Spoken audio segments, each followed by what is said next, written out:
স্বাগতম জানাচ্ছি সর্বশেষ আপডেট বাংলা সংবাদে। শুরুতেই সংবাদ শিরোনাম। শুরুতেই জানিয়ে দেব, এবার নবনির্বাচিত সরকারকে এক কঠিন চ্যালেঞ্জের মুখে দাঁড় করালো আওয়ামী লীগ।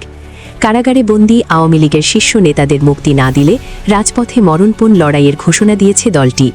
রাজনীতিতে আবারও ফিরছে হরতাল অবরোধের সেই পুরনো ও ভয়াবহ সংস্কৃতি। বিস্তারিত থাকছে প্রতিবেদনে। এদিকে 17ই মার্চে আওয়ামী লীগের ঢাকা অচল কর্মসূচির জন্য বড় রকমের বাজেট পাশ করল আওয়ামী লীগ। দেশব্যাপী গণজোয়ার, রাজধানীতে ভিড় 2 দিন আগে থেকেই ঢাকামুখী আওয়ামী লীগ কর্মীরা। বিস্তারিত থাকছে প্রতিবেদনে। আরও জানিয়ে দেব, ধানমন্ডি 32 নম্বরের কাছে মিছিলের চেষ্টা করার জন্য কার্যক্রম নিষিদ্ধ আওয়ামী লীগের 2 কর্মীকে গ্রেপ্তার করেছে ধানমন্ডি মডেল থানার পুলিশ। বিস্তারিত থাকছে প্রতিবেদনে। এদিকে চুয়াডাঙ্গায় বিএনপির সঙ্গে সংঘর্ষে জামায়াতের আহত আরেক নেতার মৃত্যু। বিস্তারিত থাকছে প্রতিবেদনে। আরও জানিয়ে দেব, শাহবাগের নীরব চাঁদাবাজি, টাকা না দিলে গুপ্ত হামলা, অপহরণ। বিস্তারিত থাকছে প্রতিবেদনে। এদিকে জঙ্গল সলিমপুরে যৌথ অভিযানের পর 3 মামলা, গ্রেপ্তার 22। বিস্তারিত থাকছে প্রতিবেদনে। এবং সর্বশেষ জানিয়ে দেব, ইরানি গণমাধ্যমে নেতানিয়াহুর নিহতের দাবি। বিস্তারিত থাকছে প্রতিবেদনে। এতক্ষণ শুনছিলেন সংবাদ শিরোনাম, এবারে বিস্তারিত। নীতি কি তবে আবারও হরতাল অবরোধের সেই পুরনো ও ভয়াবহ সংস্কৃতির দিকে ফিরে যাচ্ছে? গত 1.5 বছর ধরে কারাগারে বন্দী আওয়ামী লীগের শীর্ষ নেতাদের মুক্তি না দিলে রাজপথে মরণপণ লড়াইয়ের ঘোষণা দিয়েছে দলটি। বিশেষ করে আগামী 17ই আওয়ামী লীগকে রাজপথে নামতে দিলে ছাত্র জনতা বসে থাকবে না। একদিকে আওয়ামী লীগের মুক্তি চাই আন্দোলন, অন্যদিকে সরকারের বিচার চাই অনর অবস্থান। এই 2 মেরুর মাঝখানে পড়ে সাধারণ মানুষকে আবারও সহিংসতার শিকলবন্দী হতে যাচ্ছে। এই মার্চকে সামনে রেখে দলটির পক্ষ থেকে দেওয়া এই আলটিমেটাম তারেক রহমানের নবনির্বাচিত সরকারকে এক কঠিন চ্যালেঞ্জের মুখে দাঁড় করিয়ে দিয়েছে। আজ আমরা বিশ্লেষণ করব, আওয়ামী লীগের এই কঠোর আন্দোলন কি কেবলই হুমকি, নাকি বড় কোনো রাজনৈতিক ঝড়ের সংকেত। আওয়ামী লীগের দলীয় সূত্র নিশ্চিত করেছে, শেখ হাসিনা দিল্লি থেকে তৃণমূলের নেতাদের স্পষ্ট নির্দেশনা দিয়েছেন, নেতাকর্মীদের জেলখানায় রেখে কোনো সমঝোতা নয়। আওয়ামী লীগের প্রেসিডিয়াম সদস্য এবং কেন্দ্রীয় কমিটির নেতারা এক যৌথ বিবৃতিতে জানিয়েছেন, আগামী কয়েকদিনের মধ্যে যদি গণহারে গ্রেফতার বন্ধ এবং সিনিয়র নেতাদের জামিন নিশ্চিত করা না হয়, তবে তারা সারা দেশে অসহযোগ আন্দোলন বা সর্বাত্মক হরতালের মতো কর্মসূচি দিতে বাধ্য হবে। বিশেষ করে প্রেসিডিয়াম সদস্য জাহাঙ্গীর কবির নানক এবং বাহাউদ্দিন নাসিমদের মতো নেতারা মাঠ পর্যায়ে এই বার্তা পৌঁছে দিয়েছেন। সজীব ওয়াজেদ জয় ইতিমধ্যে আন্তর্জাতিক মহলে এই গ্রেফতারের বিরুদ্ধে জোর লবিং শুরু করেছেন। তার দাবি, বর্তমান সরকার রাজনৈতিক প্রতিহিংসার বশবর্তী হয়ে বিনা বিচারে শত শত নেতাকর্মীকে আটকে রেখেছে। জয় হুঁশিয়ারি দিয়ে বলেছেন, গণতান্ত্রিক অধিকার ফিরিয়ে না দিলে এবং আমাদের ভাইদের মুক্তি না দিলে রাজপথে ফয়সালা হবে রাজপথেই। আইন বিশেষজ্ঞরা বলছেন, আওয়ামী লীগ কেবল আইনি লড়াইয়ে সীমাবদ্ধ থাকতে চায় না, তারা চায় 17ই মার্চের জনসমুদ্রকে ঢাল হিসেবে ব্যবহার করে জেল ভাঙার মতো গণজোয়ার তৈরি করতে। ফলে ঢাকার রাজপথ এখন এক ভয়াবহ স্নায়ুযুদ্ধের কেন্দ্রবিন্দু। এদিকে প্রধানমন্ত্রী তারেক রহমানের সরকার আওয়ামী লীগের এই আলটিমেটামকে সরাসরি উড়িয়ে দিয়েছে। এদিকে 17ই মার্চে আওয়ামী লীগের ঢাকা অচল কর্মসূচির জন্য বড় রকমের বাজেট পাশ করল আওয়ামী লীগ। দেশব্যাপী গণজোয়ার, রাজধানীতে ভিড় 2 দিন আগে থেকেই ঢাকামুখী আওয়ামী লীগ কর্মীরা। 18 মাস পর এই বিশাল কর্মসূচি সফল করতে আওয়ামী লীগ যে বড় ধরনের বাজেট পাশ করেছে, তার কিছু তথ্য আমাদের হাতে এসেছে। দলীয় সূত্র বলছে, দিল্লি থেকে শেখ হাসিনা এবং লন্ডন থেকে সচিব ওয়াজেদ জয়ের সরাসরি তদারকিতে এই অর্থ সংগ্রহ করা হয়েছে। তৃণমূল নেতাকর্মীদের ঢাকায় আসা ও থাকার খরচ হিসাবে রাজধানীর গুরুত্বপূর্ণ পয়েন্টগুলোতে অ্যাকশন টিম পরিচালনায়, ডিজিটাল প্রোপাগান্ডা এবং সরাসরি ভিডিও ভাষণের কারিগরি প্রস্তুতিতে। আওয়ামী লীগের প্রেসিডিয়াম সদস্য জাহাঙ্গীর কবির নানক এবং আফামা বাহাউদ্দিন নাসিম এই বাজেট ও জনবল বণ্টনের মূল দায়িত্বে রয়েছেন বলে জানা গেছে। আওয়ামী লীগের এই ঢাকা চলো কর্মসূচিকে সরাসরি চ্যালেঞ্জ হিসেবে নিয়েছে তারেক রহমানের নবনির্বাচিত সরকার। রাজধানীর প্রতিটি মোড়ে তল্লাশি বাড়ানো হয়েছে, তবে নেতাকর্মীরা যেভাবে সাধারণ মানুষের ভিড়ে মিশে যাচ্ছেন, তাতে তাদের চিহ্নিত করা কঠিন হয়ে পড়েছে। এদিকে এনসিপি জোটের সার্জিস আলম হুঁশিয়ারি দিয়েছেন, বাধা না আসলে প্রতিরোধ হবে। সংঘাতের এই আশঙ্কা সাধারণ মানুষের মনে কাজ করছে চরম আতঙ্ক। ঢাকার প্রতিটি গুরুত্বপূর্ণ হাসপাতালকে ইতিমধ্যে বিশেষ সতর্কতায় রাখা হয়েছে। 17ই মার্চ কি তবে বাংলাদেশের ইতিহাসে কোনো নতুন মোড় ঘুরিয়ে দেবে? আওয়ামী লীগের এই বিশাল বাজেট আর নেতাকর্মীদের এই জনজোয়ার কি পারবে 32 নম্বরকে মুক্ত করতে, নাকি তারেক রহমানের প্রশাসনের লৌহ কপাটে আটকে যাবে সব পরিকল্পনা? তবে একটি বিষয় স্পষ্ট, ঢাকার রাজপথ এখন এক বিশাল বিস্ফোরণের প্রহর গুনছে। আওয়ামী লীগের এই মরণপোর কর্মসূচির প্রতিটি মুহূর্তের আপডেট পেতে আমাদের সাথেই থাকুন। আরও জানিয়ে দেব, ধানমন্ডি ৩২ নম্বরের কাছে মিছিলের চেষ্টা করার জন্য কার্যক্রম নিষিদ্ধ আওয়ামী লীগের 2 কর্মীকে গ্রেফতার করেছে ধানমন্ডি মডেল থানার পুলিশ। এ সময় তাদের কাছ থেকে একটি জাতীয় পতাকা ও মাথায় বাঁধার 10টি হেডব্যান্ড উদ্ধার করা হয়। পুলিশ জানিয়েছে, গ্রেফতার হওয়া দুজন কার্যক্রম নিষিদ্ধ সংগঠনের সক্রিয় সদস্য। তারা ধানমন্ডি 32 নম্বরে মিছিলের উদ্দেশ্যে একত্রিত হয়েছিল। তাদের মোবাইল ফোনে আওয়ামী লীগের পক্ষে প্রচারমূলক একাধিক ভিডিও ও ছবি পাওয়া যায়। তাদের বিরুদ্ধে আইনগত ব্যবস্থা গ্রহণ করা হবে। বাংলাদেশের রাজনৈতিক ওয়াকিবহাল মহলের মতে, বিএনপি ক্ষমতায় আসার পর যেভাবে বাংলাদেশ জুড়ে একে একে আওয়ামী লীগের দলীয় কার্যালয় খুলে যাচ্ছিল, তাতে মনে করা হচ্ছিল হাসিনার দলের বিরুদ্ধে নরম মনোভাব নিচ্ছে বিএনপি। কয়েকটি সংবাদ মাধ্যমের দাবি, আওয়ামী লীগের প্রায় 40টি কার্যালয় বা পার্টি অফিসের তালা খোলা হয়েছে বাংলাদেশে। সেখানে নিয়মিত যাতায়াত করছেন কার্যক্রম নিষিদ্ধ হওয়া দলের কর্মী সমর্থকরা। তবে এর মধ্যে 2-1টি জায়গায় এনসিপি ও ছাত্র সংগঠনগুলি আওয়ামী লীগের পার্টি অফিসে পুনরায় ভাঙচুর ও অগ্নিসংযোগ করেছে বলেও জানা গিয়েছে। কিন্তু সব মিলিয়ে বিএনপি সেরকম কিছু করেনি। ফলে শেখ হাসিনা দলীয় কর্মীদের নির্দেশ দিয়েছিলেন 17 এবং 26 মার্চ বাংলাদেশ জুড়ে মাঠ পর্যায়ে কর্মসূচি পালন করতে হবে। কিন্তু প্রথম দিনেই ধাক্কা খেলেন তিনি। ফলে পরবর্তী 2 দিনে কি হবে, সেটাই এখন সবচেয়ে বড় প্রশ্ন। ঘটনা হলো, বিএনপি ক্ষমতায় আসার পর থেকেই আওয়ামী লীগের কার্যালয় খুলে যাওয়া, আওয়ামী লীগের নেতাদের জামিন হওয়া। উল্টে ইউনূসের জমানার একাধিক উপদেষ্টা কর্মকর্তাদের বিরুদ্ধে তদন্ত শুরু হওয়া নিয়ে ক্রমাগত চাপ বাড়াচ্ছে বিরোধী দল জামায়াতে ইসলামী। এনসিপি ও বিএনপির দিকে আঙুল তুলছিল রাজনৈতিক প্রতিহিংসার। এই পরিস্থিতিতে বিএনপি 7 মার্চ খেলা ঘুরিয়ে দিল বলেই মনে করছেন ওয়াকিবহাল মহল। 2007 সালের এই 7 মার্চ বাংলাদেশের বর্তমান প্রধানমন্ত্রী তারেক রহমান গ্রেফতার হয়েছিলেন। সেই দিনটিকে সামনে নিয়ে এসে বিএনপি তারেক রহমানের 20তম কারাবন্দী দিবস পালন করল দেশজুড়ে। বিএনপির যুক্তি, বস্তুত 1/11 জরুরি অবস্থাকালীন দেশি বিদেশি ষড়যন্ত্রকারীদের মূল টার্গেট হয়েছিলেন তারেক রহমান। এই কর্মসূচির জেরে কার্যত অন্তরালেই চলে গেল 7 মার্চের বঙ্গবন্ধুর ঐতিহাসিক ভাষণের দিনটি। উল্টে আওয়ামী লীগের কয়েকজন কর্মীকে গ্রেফতার করে পাল্টা বার্তাও দিল বিএনপি সরকার। ফলে সামনে কঠিন সময় আওয়ামী লীগের, এটা বলাই বাহুল্য। এদিকে চুয়াডাঙ্গায় বিএনপির সঙ্গে সংঘর্ষে জামায়াতের আহত আরেক নেতার মৃত্যু। চুয়াডাঙ্গার জীবননগর উপজেলার হাসাদাহ বাজারে বিএনপি ও জামায়াতের নেতাকর্মীদের মধ্যে সংঘর্ষে আহত বাঁকা ইউনিয়ন জামায়াতের আমির মফিজুর রহমান 40 মারা গেছেন। সংঘর্ষের 10 দিন পর ঢাকার একটি বেসরকারি হাসপাতালে চিকিৎসাধীন অবস্থায় আজ মঙ্গলবার দুপুরে তার মৃত্যু হয়। জেলা জামায়াতের আমির ও চুয়াডাঙ্গা 2 আসনের সংসদ সদস্য মোদ রুহুল আমিন মৃত্যুর বিষয়টি প্রথম আলোকে নিশ্চিত করেছেন।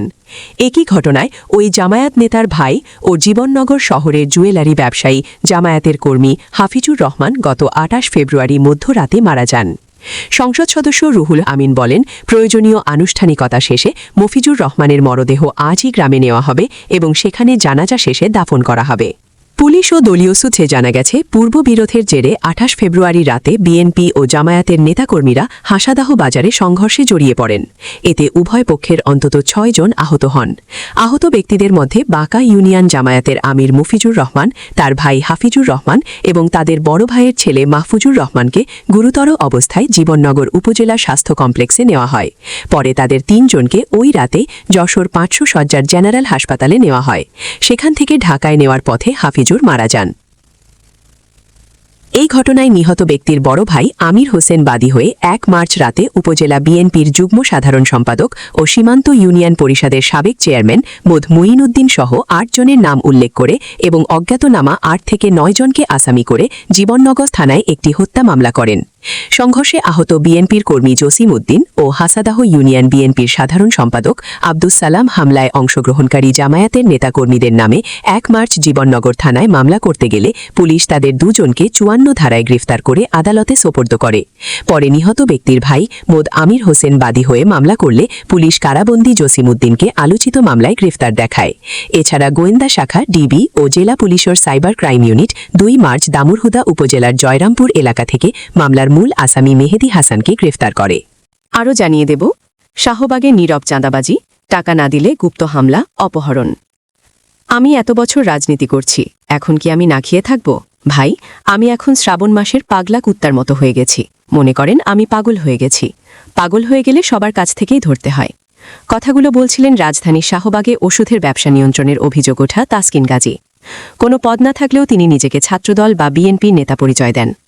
রাজনৈতিক পট পরিবর্তনের পর এমন শাহবাগ কেন্দ্রিক আরও কয়েকটি চরিত্র সামনে এসেছে, যারা একাধিক চক্র গড়ে তুলে ওই এলাকায় ওষুধের দোকানসহ বিভিন্ন ব্যবসা নিয়ন্ত্রণ ও নীরব চাঁদাবাজি করছে বলে অভিযোগ পাওয়া গেছে।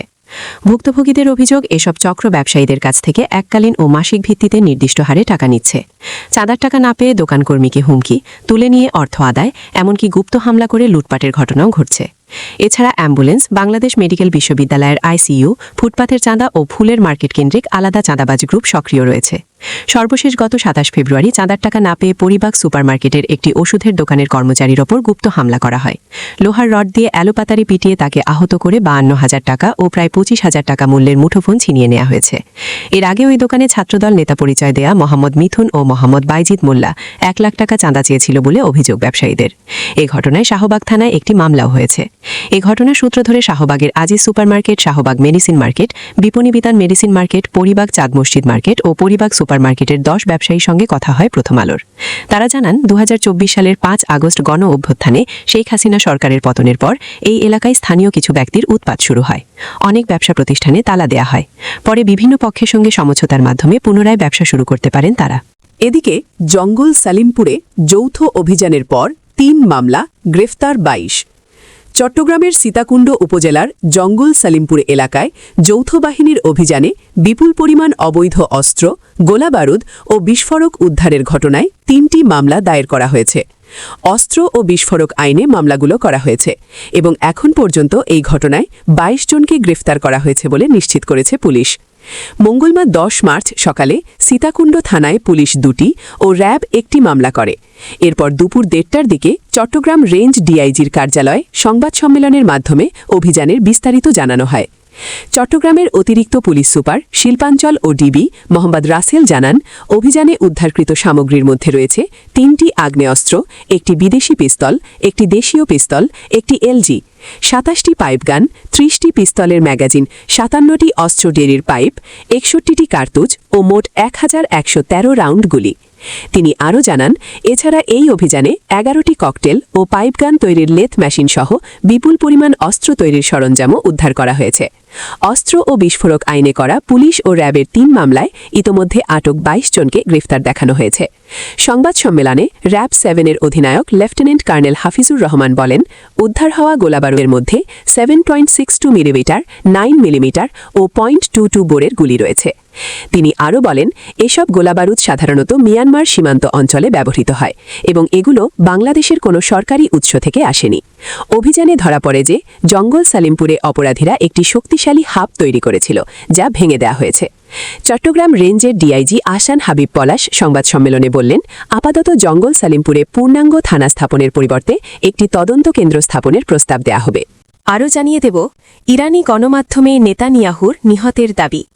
ইরানি ক্ষেপণাস্ত্র হামলায় ইসরায়েলের প্রধানমন্ত্রী বেনিয়ামিন নেতানিয়াহু নিহত এবং একই হামলায় ইসরায়েলের জাতীয় নিরাপত্তা মন্ত্রী ইতামার বেন গিবার আহত হয়েছেন। ইরানের আধা সরকারি সংবাদ মাধ্যম তাসনিম নিউজ এমন দাবি করে সংবাদ প্রকাশ করেছে, তবে এই দাবির পক্ষে নির্ভরযোগ্য কোনো প্রমাণ উপস্থাপন করা হয়নি। তাসনিম নিউজের প্রতিবেদনে মূলত একটি সাবেক টুইটার পোস্টের কথা উল্লেখ করা হয়েছে, যা মার্কিন গোয়েন্দা কর্মকর্তা স্কট রিটার নামের একটি অ্যাকাউন্ট থেকে করা হয়েছে বলে দাবি করা হয়। ওই পোস্টে বলা হয়েছিল, ইরানি ক্ষেপণাস্ত্র নেতানিয়াহুর সরকারি বাসভবনে আঘাত হানার পর ঘটনাস্থলেই তিনি নিহত হন। সেই সময় বাড়িতে উপস্থিত ছিলেন ইতামার বেন গিবার, যিনি হামলায় আহত হয়েছেন বলেও সেখানে উল্লেখ করা হয়। তবে যে অ্যাকাউন্ট থেকে পোস্টটি করা হয়েছে সেটি সত্যি স্কট রিটারের কিনা তা এখনও নিশ্চিত করা যায়নি।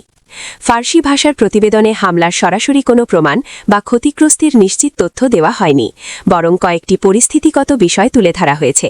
এর মধ্যে রয়েছে নেতানিয়াহুর সাম্প্রতিক কোনো ভিডিও প্রকাশ না হওয়া, তার বাসভবনের আশপাশে নিরাপত্তা জোরদার নিয়ে ইসরায়েলি গণমাধ্যমের কিছু প্রতিবেদন, জারিদ কুশনার ও মার্কিন বিশেষ দূত স্টিভ উইটকফের কথিত সফর স্থগিত হওয়ার তথ্য এবং ফ্রান্সের প্রেসিডেন্ট ইমানুয়েল ম্যাক্রনের সঙ্গে নেতানিয়াহুর একটি ফোনালাপের উল্লেখ, যার তারিখও নির্দিষ্ট করা হয়নি।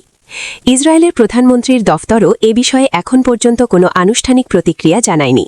দফতরের নথি অনুযায়ী নেতানিয়াহুর নামে সর্বশেষ বিবৃতি প্রকাশিত হয়েছিল গত ৭ মার্চ। সেদিন তিনি ইসরায়েলের বিরাশেবা এলাকায় ইরানি ক্ষেপণাস্ত্র হামলায় আহতদের দেখতে গিয়েছিলেন। প্রসঙ্গত, ইরানি গণমাধ্যমে নেতানিয়াহুর নিহত হওয়ার দাবি নতুন নয়। এর আগেও 2 মার্চ কয়েকটি ইরানি সংবাদ মাধ্যম একই ধরনের প্রতিবেদন প্রকাশ করে। তখন বলা হয়েছিল, ইরানি ক্ষেপণাস্ত্র হামলায় প্রধানমন্ত্রীর দফতর ধ্বংস হয়ে গেছে এবং তিনি নিহত হয়েছেন। তবে পরে চীনের রাষ্ট্রীয় সংবাদ মাধ্যম সিনহুয়া সহ বিভিন্ন আন্তর্জাতিক গণমাধ্যম সেই খবরকে ভিত্তিহীন গুজব বলে উল্লেখ করে।